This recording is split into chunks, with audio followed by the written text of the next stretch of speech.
அடுத்ததாக நம்ம அதனுடைய தொடர்ச்சியாக பார்க்குறோம்.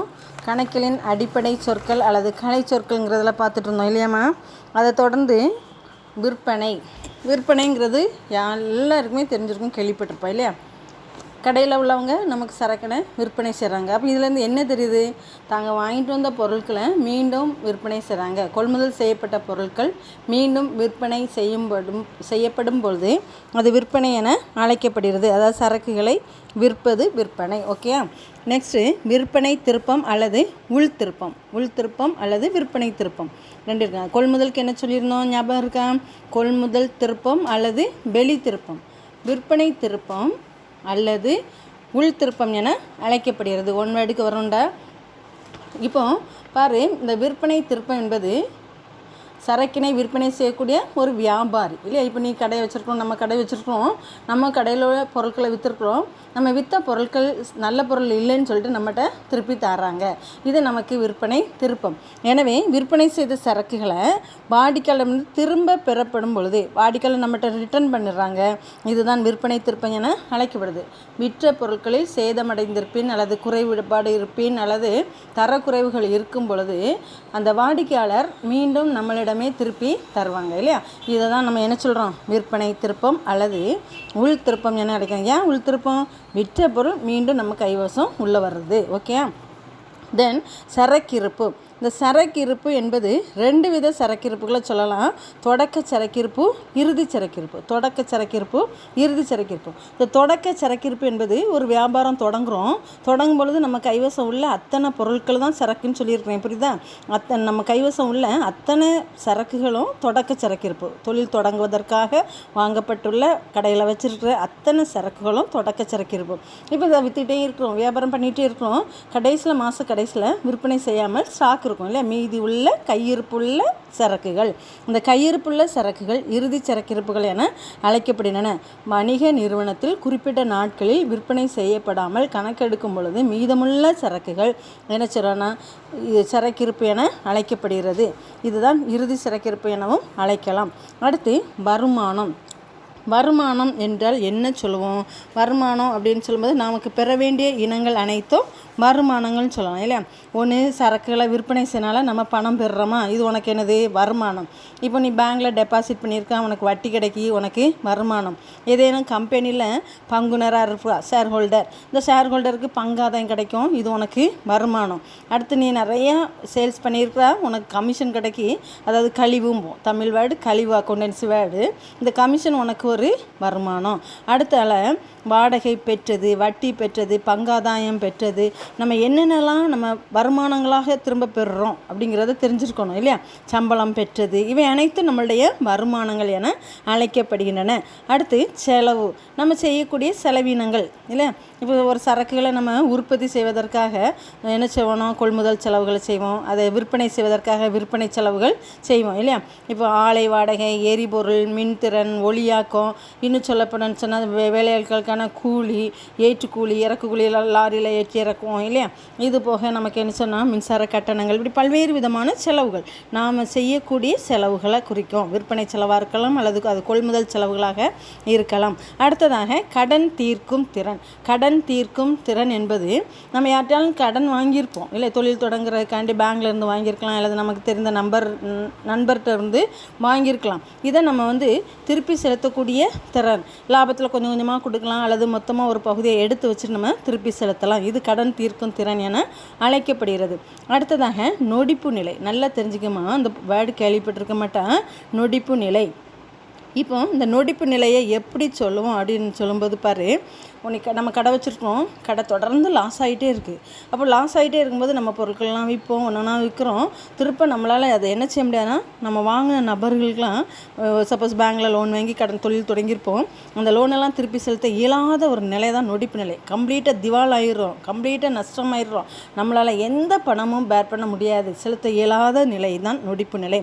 ஒரு நபர் தன்னுடைய நிறுவனம் தன்னுடைய கடனை திருப்பி செலுத்த இயலாத ஒரு சூழ்நிலை நொடிப்பு நிலை. கடனை அடைக்கவே முடியல, ஒரு ஒரு சூழ்நிலையில் எந்த அசட்டையும் நம்ம எதையுமே கொடுத்து நம்ம கடன் திருப்பி அடைக்க முடியாத ஒரு சூழ்நிலை, நொடிப்பு நிலை, கம்ப்ளீட்டாக நொடிஞ்சு போயிட்டாங்க, அவங்க லாஸ் ஆகிட்டாங்க, இழந்துட்டாங்க, எல்லாம் தொழிலில் இழந்துட்டாங்கன்னு சொல்லுவாங்க. சரியா? இதுதான் நம்மளுடைய அக்கௌண்டன்சி வேர்டில் நொடிப்பு நிலை என அழைக்கப்படுகிறது. அடுத்து சொத்து. இந்த சொத்து என்பது ஒருவருடைய உடைமை உரிமையை குறிக்கும். உடைமை மற்றும் உரிமை. இப்போ உன்கிட்ட இருக்கிற புக்கை தூக்கி வச்சுக்கிட்டுனா இது என்னுடைய புக்குன்னு சொல்ல முடியாது இல்லையா? உன்கிட்ட இருக்கிற ஒரு புக்கையோ அல்லது பென்சிலையோ நீ பணம் கொடுத்து வாங்கி வச்சிருப்பான், இதை நான் வச்சுட்டு என்னுடைய பொருள்னு சொல்ல முடியாது, இது உன்னுடைய சொத்து. அப்போது ஒரு வணிக நிறுவனத்துக்கு உடைய பண மதிப்புடைய பொருள் மற்றும் உடைமை உரிமைகளை உடையது சொத்துக்கள் எனப்படும். இப்போ நம்ம வீட்டை எடுத்துக்கிட்டோன்னா நமக்கு உள்ள வீடு, அதுக்கப்புறம் லேண்டு, நமக்கு வயல்கள் இருக்கலாம், காலிமனைகள் இருக்கலாம், இன்னும் நம்மளுடைய டூ வீலர்ஸ், ஃபோர் வீலர்ஸ் இல்லையா, இதெல்லாம் நம்மளுடைய அசட், சொத்து. அதாவது நமக்கு உடைமையான அல்லது நமக்குடைய சொந்தமான பண மதிப்புடைய பொருட்கள். சரியா? அடுத்து பொறுப்பு. இந்த பொறுப்பு என்பது நாம் பிற நபருக்கு செலுத்த வேண்டிய இனங்கள்.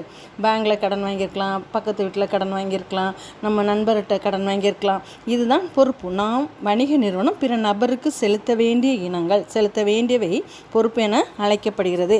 அடுத்ததாக கடன் நாளி, கடன் நீந்தோர். இந்த ரெண்டில் ஒன்று கட்டாயமாக உனக்கு ஒரு 2 மார்க்ஸ் கொஸ்டின் வருமா? நீ இது தெரிஞ்சால் தான் நம்ம வணிக நடவடிக்கைகளை கணக்கிலலாம் பதிய முடியும். கடன் நாளி, கடன் ஈந்தோர். ஒரு சின்ன எக்ஸாம்பிள் சொல்கிறேன். நீ திடீர்னு பஸ்ஸு உனக்கு தந்த காசு உனக்கு இல்லைன்னு என்கிட்ட 100 ரூபா கடன் வாங்கிட்டு போகிறா. மிஸ் 100 ரூபா தாங்க மிஸ், அப்பாட்ட நாளைக்கு வாங்கி தரேன்னு சொல்கிறா. நல்லா புரிஞ்சிக்க, 100 ரூபா உன்கிட்ட இல்லை, நீ என்கிட்ட 100 ரூபா வாங்கிட்டு போகிறான், நாளைக்கு அப்பாட்ட வாங்கி தரேன்ட்டு. புரியுதா? இப்போது நான் உனக்கு 100 ரூபா கொடுத்துட்றேன். புரியுதா? நான் கடன் நீந்தோர், கொடுத்த டீச்சர் உனக்கு கடன் நீந்தோர். நீ கடனை வாங்கிட்டு வந்துருக்குறா, நீ கடன் நாளி. புரியுதா? இப்போ ஒரு கடையில் போய் ஜாமான் வாங்குகிறோம், நமக்கு பணம் இப்போ இன்ஸ்டால்மெண்ட்டில், இப்போ வசந்தன்கோ, மணிராஜ், இந்த தேவதாஸ் ஃபேமிலி, இந்த மாதிரி இதில் நம்ம வாஷிங் மிஷினோ, ஃப்ரிட்ஜோ, காஸ்ட்லி திங்ஸை நம்ம வாங்குகிறோம், பணம் செலுத்த முடியாது. அப்போ நம்ம என்ன செய்கிறோன்னா, அந்த நிறுவனம் இன்ஸ்டால்மெண்ட்டில் தாங்கன்னு சொல்லிட்டு, தவணை முறையில் தாங்கன்னு சொல்லிட்டு தர்றாங்க. இவ்வாறு தரும் பொழுது அந்த பொருட்களை அளிக்கக்கூடிய நபர் கடன் ஈந்தோராகவும் பொருட்களை வாங்கின நபர் கடனாளியாகவும் கருதப்படுகிறார். அப்போ கடனாளி என்பவர் பணத்தையோ பணத்தின் மதிப்பையோ செலுத்தலை. நீ போனால் ஒரு ஃப்ரிட்ஜ் தூக்கிட்டு வந்துட்டா, நீ போனால் ஒரு 2 வீலர் வாங்கிட்டு வந்துட்டா, பணமும் செலுத்தலை, பணத்தின் மதிப்புக்காக கம்மலையோ ஜொல்லையோ அடவச்சும் நம்ம கொடுக்கல. புரியுதா? பணமோ பணத்தின் மதிப்பையோ செலுத்தாமல் ஆனால் பயன் அனுபவிக்கிறோம். பயன் ஒன்றை பெறுபவர் கடனாளி என அழைக்கிறார். புரியுதா? பணத்தையோ பணத்தின் மதிப்பையோ வழங்காமல், புரியுதா, எதிர்காலத்தில் பின்னாடி செலுத்துகிறோங்கிற ஒப்புகை உண்டு, கட்டாயம் செலுத்தணும். அதுக்காண்டி சும்மா நம்ம வாங்கி பயன்படைய முடியாது இல்லையா? பணத்தையோ பணத்தின் மதிப்பையோ உடனடியாக செலுத்தாமல் பின்னர் செலுத்துவதற்காக ஒரு பொருளையோ அல்லது பணியோ பெற்று அனுபவிக்கும் பொழுது, அதை பயன் பெறும் பொழுது அவர் ஓர் கடனாளி ஆகிறார். அதே போல் பணத்தையோ பணத்தின் மதிப்பையோ பெறாமல் பயனை அளிக்கக்கூடிய நபர் கடன் ஈந்தோர் என அழைக்கப்படுகிறார். அடுத்து இன்னும் 2 மோர் பாரு, தேய்மானம்.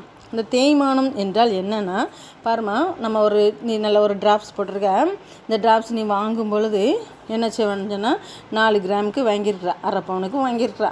இந்த அரை பவுனுக்கு வாங்கிட்டு நீ நல்ல ஒரு 2 இயர்ஸ் ஃபுல்லும் நீ அதே ஒரு சிங்கிள் ஸ்டட்டே நம்ம போட்டிருக்கோம், இந்த கமலே போட்டிருக்கோன்னா, இதனுடைய திரும்ப நீ பழைய கடைக்கு போகிறா, தங்க கடைக்கு ரிட்டர்ன் பண்ணிட்டு புதுசு வாங்கலான்னு போகிறா. நீ வாங்கின அதே 25,000க்கு உனக்கிட்ட வாங்குவாங்களா? வாங்க மாட்டாங்க. காரணம் கேட்டோன்னா சேதாரம், தேய்மானம் அடைஞ்சிட்டு அழுக்கிருக்கு அப்படின்னு சொல்லுவாங்க இல்லையா, கழிவு போயிட்டு அப்படின்னு சொல்லிட்டு கம்மியான ரேட்டுக்கு வாங்குவாங்க. அப்போது அதே போல் பாரு, 2 வீலர் வாங்கும்போது ஒரு 75,000க்கு ஆக்டிவாக வாங்கியிருப்பா. இதே ஆக்டிவாக இன்னும் 1 இயர் நீ பயன்படுத்திட்டு திரும்ப விற்கும்போது அதே ரேட்டை வாங்க மாட்டோம், கட்டாயம் அது 50,000மோ அல்லது 40,000மோ தான் கிடைக்கும். அப்போது இதே போல் தான் ஒரு பில்டிங் வாங்கியிருப்போம், பில்டிங்கோட மதிப்பு இப்போது 10 லட்சத்துக்கு வாங்கியிருக்கலாம், அதே மதிப்பு இன்னும் ஒரு 5 வருஷம் கழிச்சு அது 3 lakhsக்குன்னு மதிப்பாங்க. காரணம், நிலை சொத்துக்கள், நீண்ட ஆயுளை பெற்றுள்ள சொத்து தான் நிலை சொத்துக்கள். இந்த நிலை சொத்துக்கள் தங்களுடைய வாழ்நாளில் படிப்படியாக அதனுடைய மதிப்பை குறைச்சிக்கிட்டே வரும், இழந்துக்கிட்டே வரும். பாரு, அதை உராய்வு தேய்வுனால என்ன செஞ்சுருக்கோம், அந்த கம்மல் பழசாயிட்டுன்னு சொல்கிறோம், வண்டி நம்ம பயன்படுத்தினால பழசாயிட்டோம், பில்டிங் பழசாயிட்டு, இதனால் அதனுடைய ரேட்டு நமக்கு குறைஞ்சி கொண்டே வருது. அதான் என்னென்னா, தேய்மானம் என்பது நிலை சொத்துக்கள் தான் ஏற்படும். இந்த நிலை சொத்துக்கள் நீண்ட ஆயுளை பெற்றுள்ள சொத்துக்கள் நிலை சொத்துக்கள் நினைப்போம். இந்த நிலை சொத்துக்கள் அது பல காரணங்களால, தேய்வுனால, காலப்போக்குனால. இப்போ பாரு, டைப்ரைட்டிங் மிஷின் அப்போ வாங்கின டைப்ரைட்டிங் மிஷின் இப்போ 1000 ரூபாய்க்கு கூட ஒழுங்காக விற்க முடியாது. முடியாத ஆயிடுது இல்லையா. அப்போ என்னன்னு சொன்னால் காரணம் கணனி, அந்த காலப்போக்கு ஆயிடுது. இப்படி பல்வேறு காரணங்களால அதனுடைய மதிப்பை நம்ம மீண்டும் பெற முடியாது, வாங்கின விலையை நம்ம கடைசியில் நம்ம பெற முடியாது. இந்த ரெண்டிற்கும் இடையே உள்ள வேறுபாடு தொகை இப்போ பாரு, 75,000க்கு வாங்கின ஆக்டிவா நீ 50,000 விற்கிறான், 25,000 நமக்கு லாஸுமானம், நம்ம பயன்பாடு அடைஞ்சிருக்கோம், அது வேற கதை. ஆனால் அந்த 25,000 வியாபார கணக்கு நிறுவனத்தில் ஒரு இழப்பீடாக கருதப்படும். தேய்மானம்